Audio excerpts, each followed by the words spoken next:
a left-handed girl. I did not see this film. It has been up for awards consideration, I and believe, yeah, it's on Netflix. yeah, it's a up for awards for Critics' Choice for best movie adaptation, and the little girl there is nominated as well.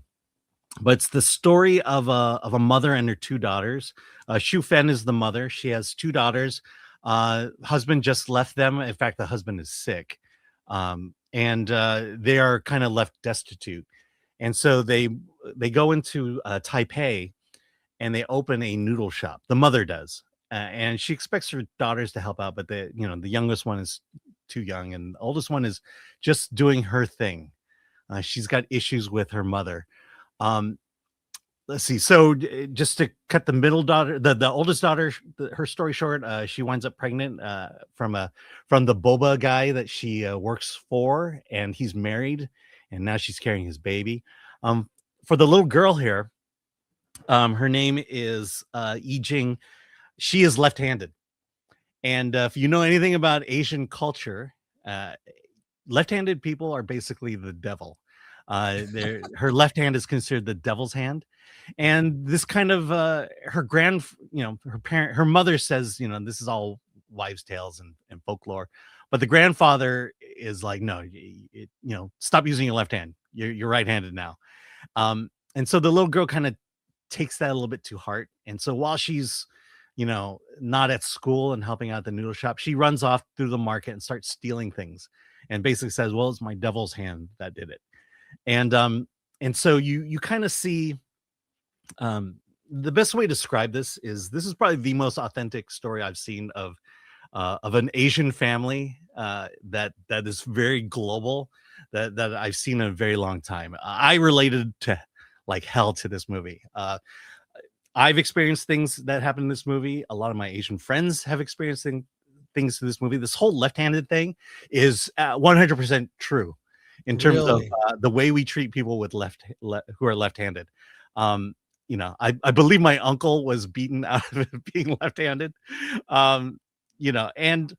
This story is basically a woman who is just on the precipice of either succeeding in life or getting over the hump in life, or just having everything fall apart around her. And of course, it's a movie, and so of course it's about everything falling apart around her, and how she deals with it, the cultural, how her mother deals with it, because she doesn't want to give her any money.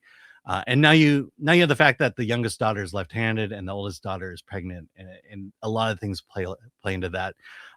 Produced by Sean Hayes, I got that right, and directed by his producing partner. Very authentic tale, very sweet. We talk about varying your diet. This is definitely not on your menu, but you should give it a try. And if you want to laugh, watch the English dub of this, because somehow Netflix, their English dubbing division is hilarious.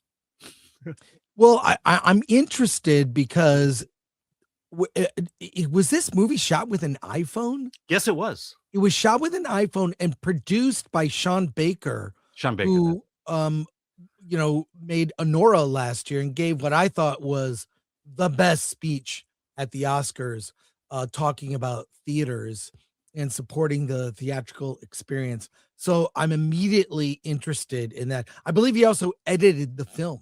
Yeah. Produced, edited. So, and it sounds like it was done very authentically.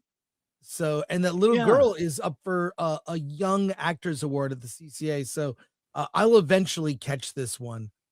You mentioned it, but if you're a budding filmmaker and you have an iPhone, you can make a movie. This movie, you wouldn't have known it was made on an iPhone. It was also done very guerrilla. I don't think they had permits to make this movie. Yeah, they just followed her around the Taiwanese market. So I think this is good encouragement. If you want to make a film using an iPhone, let this be your Bible.